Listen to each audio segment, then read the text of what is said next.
Look at the men around you, not the ones on screens, the real ones. The men standing in line at the store, the men sitting alone in traffic, the men scrolling on their phones in a quiet room, waiting, without even knowing it, for something to finally happen to them. Something has changed.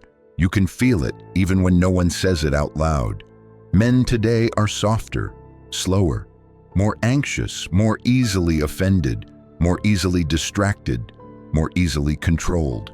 They drift through their days, half awake, vaguely unhappy, and unable to explain why. And here is the part that should disturb you. This did not happen by accident, and it did not happen overnight. You were not born weak, you were made comfortable. And comfort, as you are about to learn, is the most patient enemy a man will ever face. It does not attack you, it does not threaten you, it simply waits, smiling while you slowly hand over everything that once made you strong. Stay with me, because over the next 20 minutes, I'm going to show you exactly how a man's strength is taken from him, piece by piece. I'm going to show you what the hardest men in history understood, the kings, the conquerors, the philosophers, that the modern world has carefully made you forget. And by the end, you're going to understand the one thing standing between the man you are and the man you were supposed to become. For almost all of human history, life was hard. A man was tested constantly by hunger, by cold, by danger, by the simple, brutal demand to provide or perish. He woke before the sun because the sun did not feed him. He carried weight because no machine would carry it for him. He faced threats with his own hands because there was no one else to face them. That hardship was not pleasant, but understand what it did. It forged something. It built men who were capable, disciplined, and dangerous when they needed to be. A man knew exactly what he was made of because life forced him to find out again and again, every single day. Strength was not a choice back then. It was the price of staying alive. Then slowly, the world changed. The struggle disappeared. Food became endless. Warmth became automatic. Danger faded into the background, into something that happened to other people, somewhere else. And in its place came something that felt like a gift: comfort. But here is what no one ever warned you about. Comfort does not make a man strong. Comfort makes a man soft. And the cruelest part is this: a soft man almost never notices it happening because every single step toward weakness feels good in the moment. The warm bed instead of the cold morning, the screen instead of the work, the delivery instead of the effort, the easy pleasure instead of the hard goal. Each choice is tiny. Each one feels harmless. And one comfortable choice at a time, a man quietly surrenders the very thing that made him a man. There is an ancient idea about this, older than almost anything we still remember.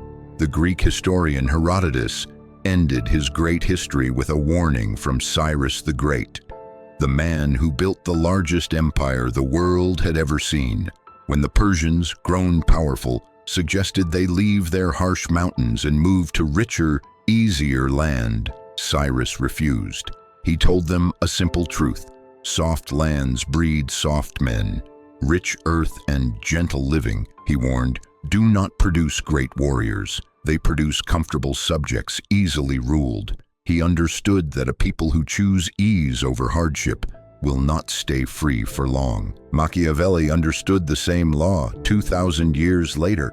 He watched it destroy entire nations.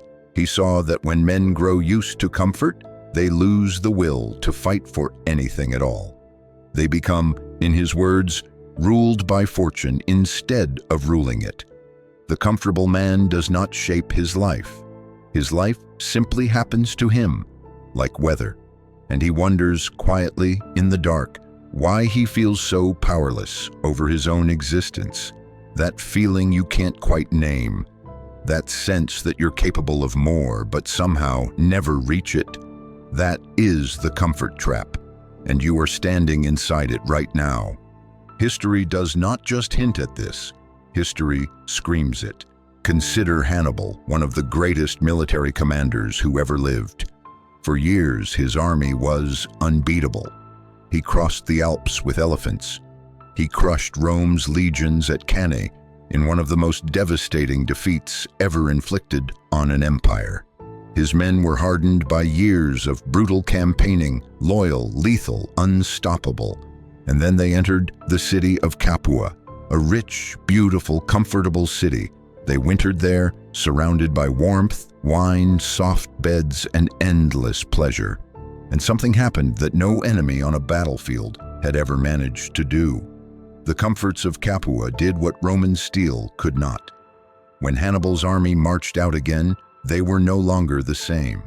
The edge was gone. The discipline had rotted. Roman historians later wrote that Capua became Hannibal's Cannae, the place where his unbeatable army was finally defeated, not by swords, but by comfort. Think about that. An army that conquered everything was undone by a soft winter. That is how dangerous ease is. It does not need to fight you. It only needs to be pleasant long enough. Now look at Rome itself. At its height, Rome was a civilization of disciplined, hardened citizens, soldiers, builders, men who endured. But as the empire grew rich, something shifted. The citizens stopped fighting their own wars and paid others to fight for them. They were entertained into passivity. The poet Juvenal mocked his own people with a phrase that still cuts today: bread and circuses. Give the people food and entertainment, he said, and they will trade away everything else, their power, their virtue, their freedom. Without even noticing, a people kept fed and distracted will not revolt. They will not even rise from their seats. Does that sound familiar? Food delivered to your door, endless entertainment in your pocket, a civilization of men fed and amused into silence. And then there is Sparta, the opposite. The Spartans understood the law of comfort so deeply that they built their entire society to defy it. They deliberately made life hard.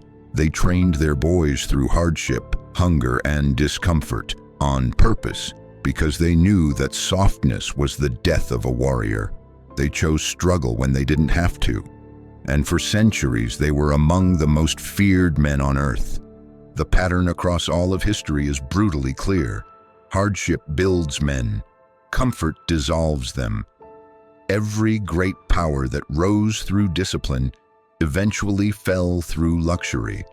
And the men of those falling empires never saw it coming because the fall felt so good the entire way down. You are living through the most comfortable era in human history. Never before have men had so much ease, so much pleasure, so little struggle. And by the iron law of history, that should terrify you. Now understand something important. Your weakness is not simply a personal failure. It is in large part a product. It was manufactured. And once you see how, you can never unsee it. Think about the world you actually live in. Every screen you own is engineered to capture you. Every app is designed by teams of brilliant, highly paid people whose entire job, their only job, is to keep you scrolling, watching, tapping, consuming. Every notification is a tiny hook, carefully crafted to yank your attention away from anything that might actually matter. This is not a conspiracy theory. It's simpler and colder than that. It's business. Your attention is the product being sold to advertisers, and a distracted, dopamine-soaked, comfortable man is the perfect customer because he will never, ever stop reaching for the next easy hit. You are not the user of these machines. You are the fuel. So ask yourself honestly, and don't flinch from the answer. How many hours a day do you give away to a screen? How often do you reach for your phone the instant you feel the smallest flicker of boredom or discomfort? How many times have you sat down to do something that mattered and then vanished into a feed for hours, looking up to find the day gone and nothing built? That is not freedom. That is a leash, a long, invisible, comfortable leash. And the most dangerous part is that it feels like a free choice, right up until the moment you try to put the phone down for a single day and discover that you can't. Here is the law underneath all of it. A man addicted to comfort is a man who can be controlled, because whoever controls what you crave controls you. The man who needs the next hit of dopamine, the next scroll, the next easy pleasure, has handed the controls of his own mind to whoever supplies it. He thinks he is choosing, he is being steered, and the modern world has gotten extraordinarily good at steering men. It has learned to make weakness feel like rest, distraction feel like a break, and surrender feel like self-care. The trap is not crude. It is beautiful. It is comfortable. That is exactly what makes it so effective. There is one place where comfort shows its damage most clearly, and a man cannot hide from it: the body. For most of history, a man's body was forged by use. He walked for miles. He lifted, carried, built, fought, endured. His strength was not a hobby. It was simply the byproduct of living. A man's body told the story of a man's life, and that story was usually one of effort. Now look at what comfort has done. Men sit. They sit for work. They sit for entertainment. They sit while machines move for them and screens think for them.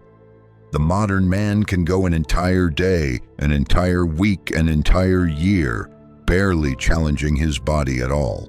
And the body, sensing it is no longer needed, does exactly what nature designed it to do. It softens, it weakens, it fades. This matters far more than vanity. Your body and your mind are not separate. A weak, neglected body breeds a weak, anxious mind, low energy, poor sleep, restlessness without strength, a nervous system marinating in stress with no physical outlet. The man who never tests his body physically loses something psychological as well. The deep, primal confidence that comes from knowing he is capable, that his body will answer when he calls on it. This is why training is not optional for a man trying to escape the comfort trap. It is foundational, not for the mirror, for the mind.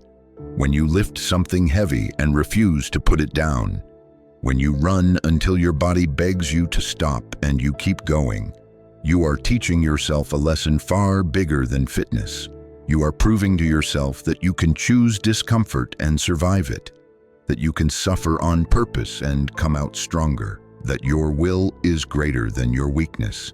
A man who has reclaimed his body carries himself differently. He stands straighter. He speaks with more weight. He fears less because he has voluntarily faced difficulty and won. The iron does not lie, and it does not flatter. It simply asks a man, every single session, are you strong or are you soft? And it forces him to answer with his actions. The comfortable man avoids that question his whole life, and his body answers it for him anyway. There is a second poison, quieter than the first, and in many ways more corrosive. Modern men are starving for approval. They have been taught from the time they were boys to seek permission, to be agreeable, to never make anyone uncomfortable, to measure their entire worth by how others react to them. They were rewarded for being pleasant and punished for being difficult, until pleasing others became their deepest instinct. So they perform. They post a photo and wait, refreshing for the likes to climb. They say something and scan the room for nods of approval. They chase the attention of others, and especially the attention of women, as if that attention were proof that they exist at all.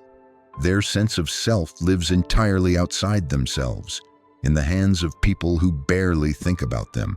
And this is where so many men lose themselves completely.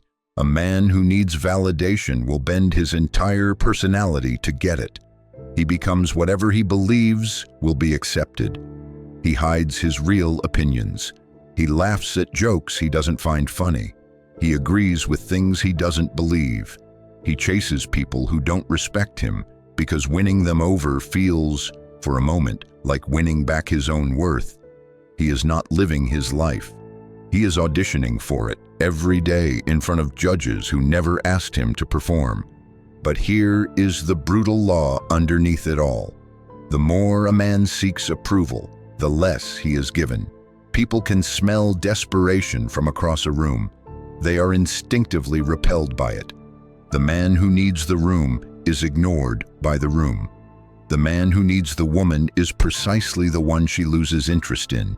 The man who needs to be liked by everyone earns the quiet contempt of all. Why? Because need is weakness, and weakness repels. Respect flows toward the man who does not require it. Attraction flows toward the man who is not begging for it. The world gives most freely to the man who needs it least, and it withholds, almost cruelly, from the man who is desperate. Machiavelli understood this 500 years ago when he wrote that it is far safer to be feared and respected than to be loved by everyone, not cruel respected. Because the man who must be liked by all is owned by all. Every person whose approval he needs holds a small piece of his soul. But the man who can stand alone, genuinely indifferent to whether he is approved of, possesses something no one can take from him. And paradoxically, that is the man the whole world finally turns to respect. Let's talk about chasing, because nothing exposes a weak man faster or more painfully. A man who chases, who pursues what does not value him, broadcasts his lack of worth with every single move. He sends the second text before getting a reply to the first. He lowers his standards to keep someone barely interested. He rearranges his entire life around a person, an opportunity, an outcome that was never truly his to begin with. He confuses his desperation for devotion and calls his weakness love. And the harder he chases, the faster it runs from him. This is one of the oldest and most merciless laws of human nature. What is freely available has no value. What chases is never chosen. The hunter who sprints at his prey, arms flailing, screaming, goes home empty-handed every time because he has frightened away the very thing he wanted by wanting it too obviously. Picture it. A man who texts a woman who has gone cold again and again, each message more anxious than the last. A man who keeps showing up for friends who never show up for him. A man who pours himself into a job that would replace him in a week, hoping his desperation will be mistaken for value. In every case, the chase doesn't pull the prize closer. It pushes it further away and strips the man of his dignity in the process. The hardest truth a man can learn is this: you do not rise by chasing, you rise by becoming. When a man stops chasing and starts building, his discipline, his body, his mind, his mission, his wealth, his purpose, something strange begins to happen. The very things he once chased begin to turn back toward him, not because he wants them more, because he no longer needs them at all. He has become a man worth moving toward, and the world responds to that the way it always has.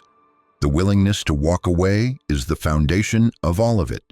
A man who cannot leave anything is a slave to everything. The job he cannot quit owns him. The relationship he cannot end controls him. The approval he cannot live without rules him.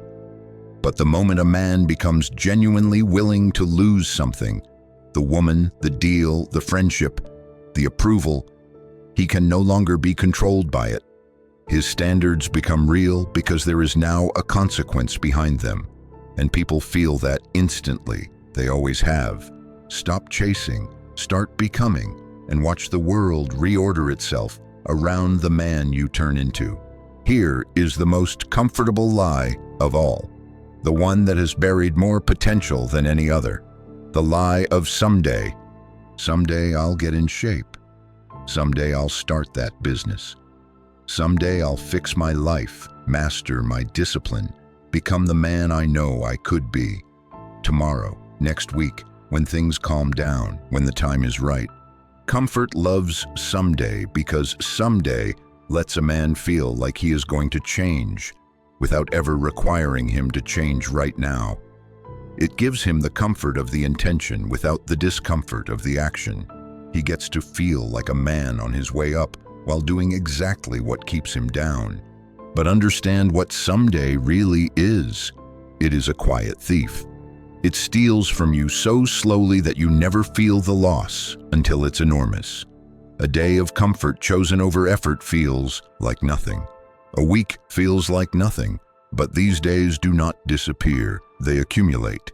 They stack into months. The months stack into years, and one day a man looks up and a decade is gone, and he is still standing in the exact same place, still telling himself the same story about someday, now with gray in his beard and regret in his chest. There is no someday. There is only a series of todays, each one a vote. Every single day you are casting a vote, for the disciplined man or the comfortable one, for the man who builds or the man who waits. There is no neutral day. The day you do nothing is not a pause. It is a vote for staying exactly as you are, and the man you will be in 10 years is being decided by the votes you cast right now, today, in the small moments when no one is watching. The strong men of history understood the weight of the present. They knew that the future is not built in some grand, dramatic moment. It is built in the unremarkable choices of an ordinary Tuesday. Get up or sleep in, train or rest, work or scroll, build or wait. The man who masters his ordinary days masters his entire life, and the man who keeps surrendering them to comfort surrenders his life one forgettable day at a time. Stop waiting for someday. Someday is where dreams go to die comfortable. So picture the battlefield clearly, because it is real, even though it is invisible. On one side stands the man you could become, focused, disciplined, calm, capable of hard things, a man who controls his impulses instead of being dragged by them, a man who is dangerous, not because he is cruel, but because he is in command of himself, and a man in command of himself cannot be ruled. On the other side stands everything designed to keep you weak, the endless feed, the cheap dopamine, the warm bed, the constant invitation to numb yourself, to stay comfortable, to do it tomorrow. And worst of all, the voice inside your own head, the one that sounds reasonable, even kind, that whispers, relax, you've earned it, just one more hour, just one more episode, just one more day. Every single day, these two sides fight for you. And here is what makes the enemy so dangerous. It never attacks directly. It doesn't have to. It just whispers, stay comfortable. And every time you obey that whisper, the man you could have become dies a little more, quietly, painlessly, without a single dramatic moment to wake you up. This is why the battle is so hard to win. There is no obvious enemy to fight. No moment of glory, no one watching. Just a man, alone at 5 in the morning, deciding whether to rise or to sink back into the warmth. And in that small, invisible, unwitnessed moment, the entire war is decided. Marcus Aurelius understood this perfectly. He ruled the most powerful empire on earth. He could have lived in endless luxury, surrounded by every pleasure a man could want, and yet his hardest words were written not to his enemies, but to himself, in private, where no one would ever read them. In the cold, dark of morning, when his body did not want to rise, he reminded himself why he was getting up, that he was born to do the work of a man, not to lie warm under blankets while life passed him by. The most powerful man in the world had to fight the comfort trap every single morning, and he chose to fight it on purpose when he had every excuse not to. That is the war. It is not fought against the world. It is fought against the softer version of yourself, and it is fought every single day. Win the morning, and you win the day. Win enough days, and you win your life. But lose that first small battle, the one in the warm bed, and you have already begun to lose everything that follows. So what is the answer? It is one word, and it is not glamorous. It will not trend. It will not feel good in the moment, and it is the most powerful force a man can build. Discipline. In a world drowning in comfort, discipline has become the rarest and most valuable thing a man can possess. It is the new masculinity, not aggression, not noise, not the loud, hollow performance of toughness that insecure men put on for an audience. Discipline, the quiet, daily, unglamorous ability to do what must be done, whether you feel like it or not. Understand what discipline truly is, because it is the opposite of what most men think. Discipline is not punishment. Discipline is freedom. The disciplined man is the only truly free man, because he alone is not ruled by his cravings. He decides and his body obeys. He sets a standard and he meets it without negotiation. He does not argue with his weaker self at 5 in the morning because that argument was settled long ago by a stronger version of him who already decided who he was going to be. The undisciplined man, by contrast, is a slave with no master to blame. He is dragged through life by every urge, every notification, every passing desire. He says he wants to change, and he means it, genuinely. But when the moment of effort arrives, comfort wins again, and again, and again. He is not a bad man. He is simply a man who never learned to command himself, and so he is commanded by everything else. Discipline is how a man takes himself back, and it starts brutally, almost insultingly small. Get up the instant the alarm sounds, the first time, not the 5th. Do the hard task before the easy one. Train the body until it genuinely hurts, and then do one more. Sit with boredom without reaching for the screen. Keep the promises you make to yourself, especially the small ones, the ones no one else will ever know about.